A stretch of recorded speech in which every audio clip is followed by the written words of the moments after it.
Do you believe in the afterlife? Do you believe in the heaven? Do you believe in the hell?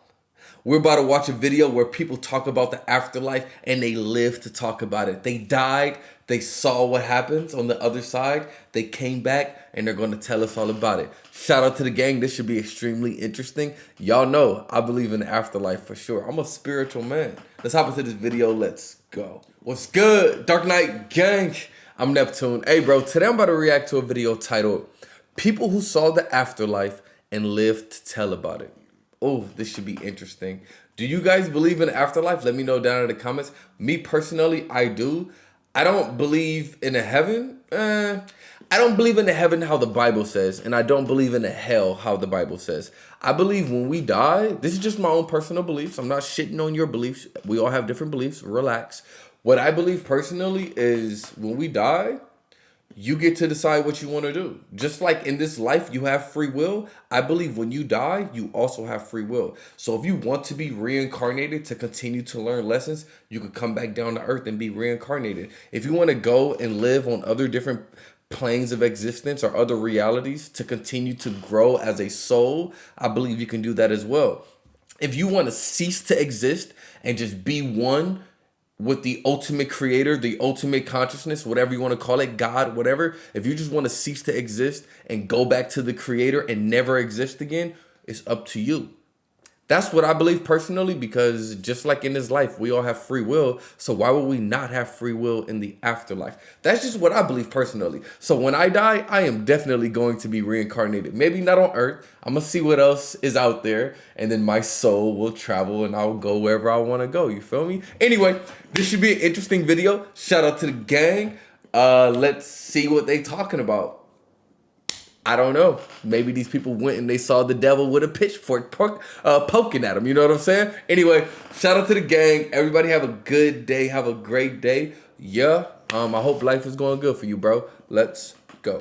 In our number 9 spot today, we have The Dream. This Reddit story comes from someone who really knows how to paint quite a vivid picture. This person actually experienced their close call after being impaled with a fillet knife. They go on to write, quote, "I had tried to crawl up from my basement to phone 911, but I was so weak and every time I moved, I started bleeding harder. I remember passing out and having the sensation like I was leaving a dark room and moving outside into the sun. I stopped panicking and this feeling of pure contentment settled over me. I was floating over a garden where all of the plants were giving off light, and I could see a huge amorphous shape above me that was made up of every color in existence, including colors I have never seen before and couldn't possibly describe. The shape seemed familiar, like I was a part of it, and it was beckoning to me and filling me with pure ecstasy and understanding as I looked at it. Then a man who looked an awful lot like Dream from the Sandman comics, which I was obsessed with at the time, walked over to me through the garden and told me that I couldn't go home yet, that it wasn't time. I started weeping, but I was filled with a feeling of understanding, like I knew that I had to go back despite not wanting to. The man had tears streaming down his face, and he took my hand and led me back to my body, which was in an ambulance. My older brother had found me and called 911. This sounds like while having one of the most horrific experiences, this person was having one of the most peaceful and tranquil moments of their entire life. It really is interesting what these kinds of experiences can do to our bodies and brains. Number 8.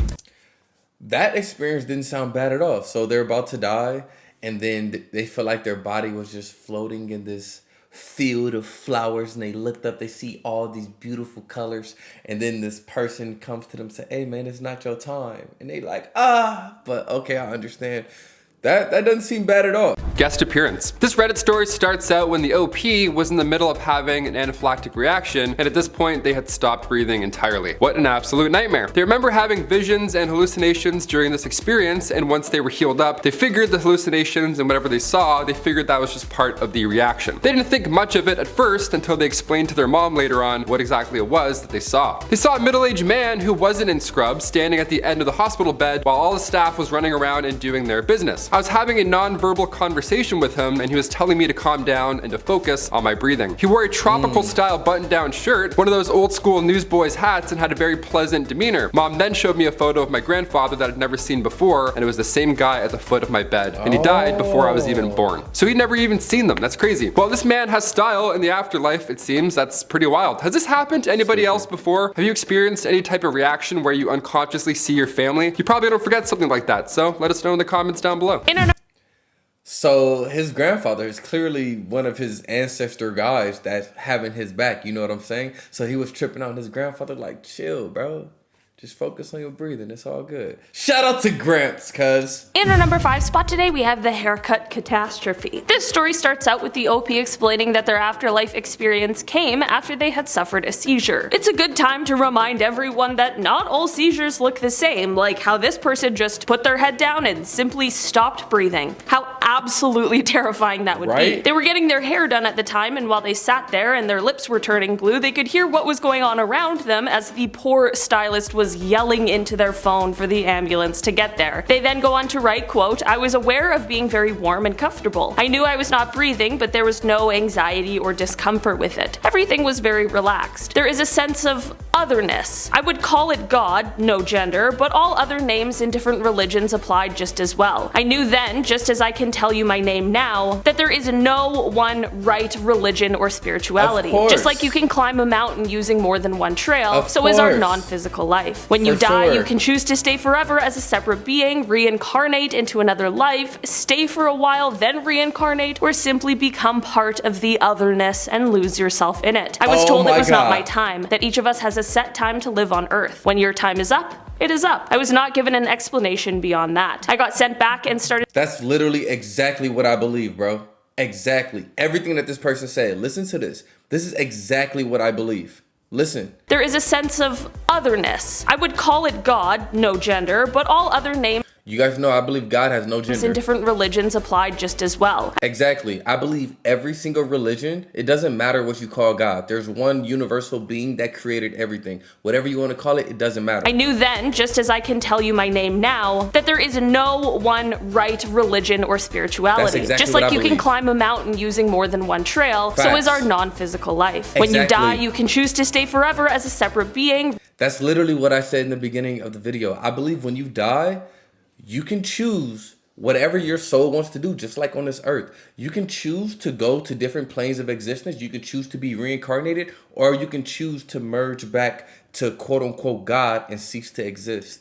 That's what I believe. Reincarnate into another life, stay for a while, then reincarnate, or simply become part of the otherness and lose yourself in it. Yeah, I was told it that's was what not I my believe. time, that each of us has a set time to live on wanna Earth. talk When your to that time is up, person. it is up. I was not given an explanation beyond that. In our number 3 spot today, we have 45 minutes. Brian Miller is a man who is from Ohio, and he had a death experience after he suffered a terrible, massive heart attack. That wasn't the end though, as to the surprise of the nurses and doctors around him, after 45 minutes, his heart began to beat again. The 41-year-old has now gone on to speak about what he saw in the time that he was gone. He said he saw light and that he saw relatives who had already passed away. He explains that he was walking on a path that was lined with flowers when he was stopped by his mother-in-law, who had passed away quite recently. He said, quote, "She grabbed a hold of my arm and she told me that it's not your time." While this story is certainly intriguing, what's even more fascinating is how, for the 45 minutes he was gone, his brain did not receive any oxygen, and yet upon his return, he miraculously did not suffer any brain damage. I have so many questions as to how that's possible. Right? I guess it really was just not his time yet. Number 2, the big empty. This story comes from Reddit user Sin Jessica. It's about a near-death experience they had after attempting to take their own life. After they felt time slow down, they came to a place that they referred to as the big empty. And the way they described it, it was just literally just plain nothingness. They say they don't really know how to describe it, but honestly, I think they did a pretty bang-up job. They call it a void and say there's no darkness, there's no you, there's no nothing, if that makes sense. It's such a complete lack of anything at all that it can't even be described as empty, because that would imply it could be filled with something to begin with. Know what I mean? Some deep stuff like that. It's hard to even realize that this exists because you can't even really perceive it in your mind. Now, luckily this person had a nosy neighbor who saw what was unfolding at this time and reacted quickly and saved their life. And since that day, things have been a lot better for Sin Justica, which is just the best news. But at the same time, the Reddit user reminds us that the big empty still haunts them. More than fair. It's called the big empty. I mean, that would stick in my brain too. In our number 1 spot today, we have the sister visit. This story comes from someone who is a nurse at an assisted living facility. Imagine that job. That would be a super difficult job to have. I definitely couldn't do it. This story, however, is kind of unbelievable. They write, quote, "Yesterday, a resident on another unit but same floor as mine went unresponsive at 7:30. Sternal rub given with no response, eyes closed, no response to anyone or anything. Doctor and family called in. Family did not want him sent to a hospital, so they began palliative care, expecting death that same morning. 2 hours later, with family in the room, he opens his eyes. His wife says, 'Where have you been?' He says, 'I went to heaven. It's so beautiful there. My sisters were there and they were healthy and gorgeous. I was asked if I wanted to come back and I said, for a while.' He had 2 sisters that died years ago. Today he ate his breakfast in the dining room and we are all in awe of his story. It's the best possible outcome, the ideal ending. Really, what more could you ask for?" Yeah. Alright, this was an interesting video. We heard about some near-death experiences. Let me know what you thought about them down in the comments. That last one, the old man said, look, they asked me if I wanted to come. I said, not yet, baby girl. I ain't ready to die yet. Let me know if you truly believe in afterlife. I mean, of course, I know a lot of you guys are Christian. You grew up in that religion, so you believe whatever the Bible tells you. But I would still like to know if you believe in afterlife or not. I already explained my thoughts on it like twice throughout this video, so you guys know my thoughts on the afterlife as well. If you are iffy, if you are just like, I don't know if there's an afterlife or not, bro, you can literally Google everything that you want to Google. Do research on it. You'll see millions and millions of people talking about it. If you want to know if there's an afterlife, do research and you'll see there's an afterlife. Why would millions and millions of people lie about it? You know what I'm saying? I don't like when people are like, I just don't know the answer. Nigga, go search for it. Duh. Shout out to the gang. Everybody have a good day. Have a great day. I'm going to see y'all next time. Yeah. Peace.